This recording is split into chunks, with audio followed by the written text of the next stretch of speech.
Alright folks, we got this electric 12 volt trailer jack here. I'm going to replace this hand crank jack with this. This is a Buyers brand 3,500 pound electric jack. It's supposed to come with the 7 pin connector so I can hook it right into my truck. And so we're going to box this and hook it up and show you how easy it is to replace this.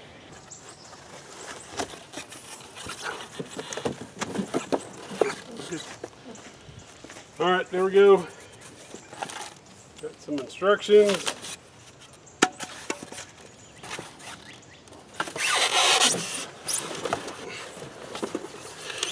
We got a hand crank.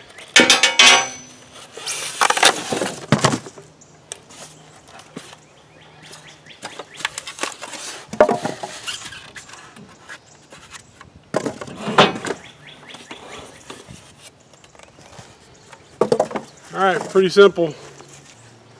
Alright, fortunately this is not a weld-on, it's a bolt-on. So we got 3 bolts here, we're going to take those off.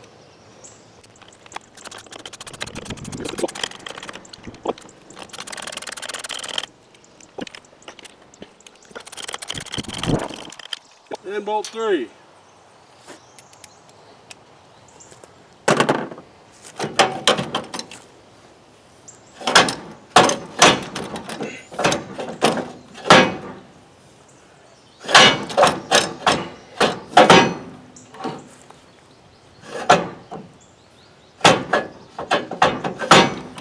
Alright, I don't have a foot on the bottom of this. Oh, I feel the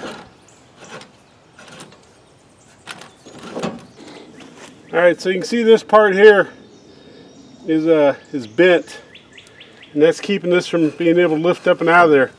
So I'm going to need to grab a hammer and pound that back in a little bit so I can get this so I can get the old one out.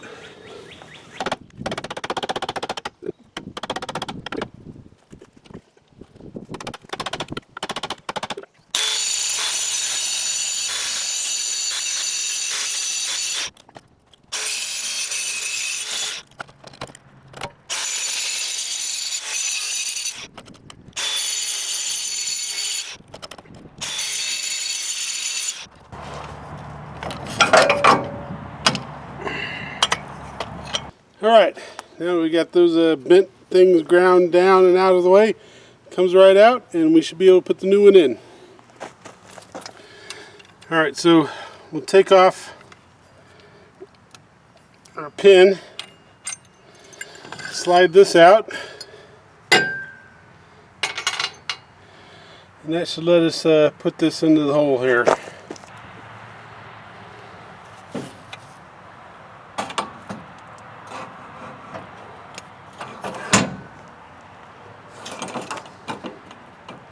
Alright, that pops right in there. I don't have a nut on the other side of this. It's threaded into the trailer.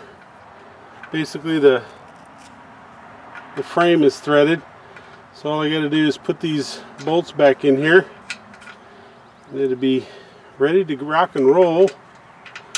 And then we'll put our plate on and we'll test it and make sure it works. Alright, so we got all 3 of those started. We'll tighten them down.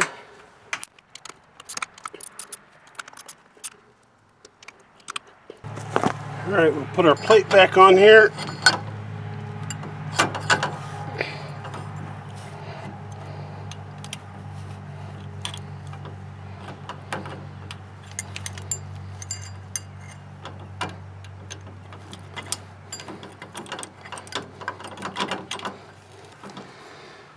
Alright, put a couple blocks up underneath there. Now, I always like to put my blocks oriented the long way of which the trailer would roll.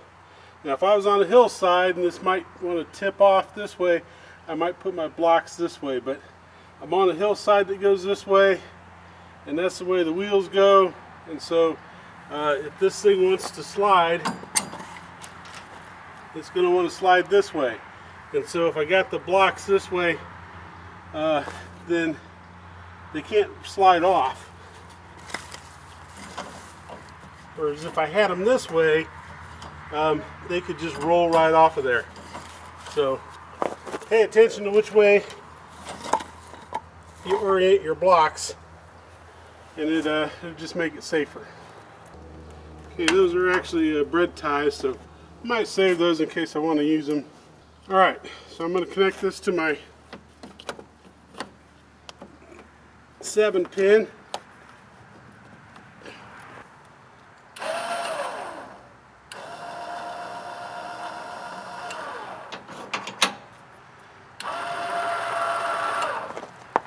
Alright, before I crank that all the way up, I want to point out I've got a tractor sitting on this trailer, and this is 3,500 pounds, so we're going to be testing it here, I think, to see if it'll actually lift that much. And that's tongue weight, so it doesn't have to lift the whole weight of that because some of that's on the wheels, but we're going to crank this up and see if it'll lift it up. And I do have the wheels chalked so that it shouldn't want to roll any.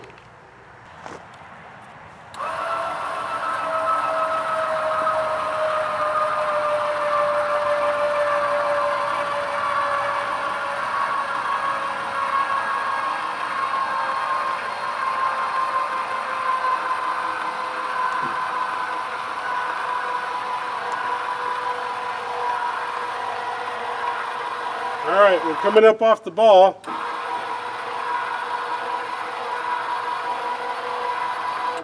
I don't need to go any higher than that because I know that it's lifting. Alright, one other thing they gave us with this is a level up on top. Just a little bubble right there. And there's a little light right here. Of course it's daytime, so that's not showing up real good, but it is lit.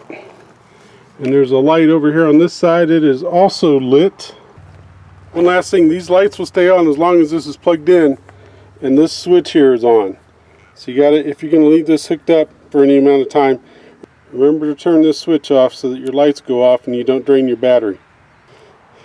Now, if you want to use this in manual mode, you're gonna have to take off these 3 tiny screws that hold your level on.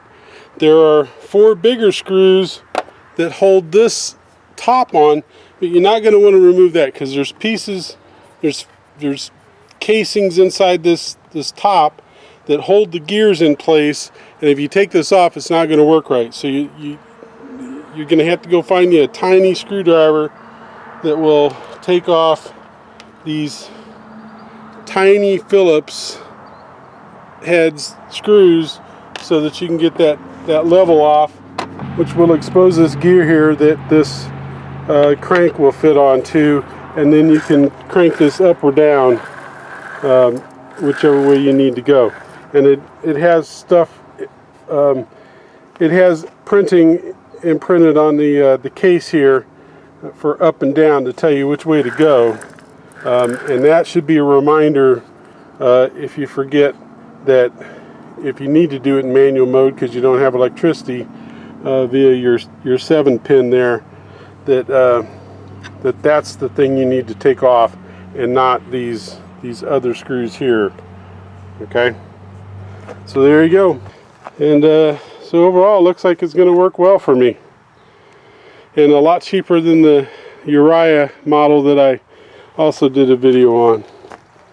So we're going to let this back down because I got to offload this tractor, and I want to lower it back down and lock it.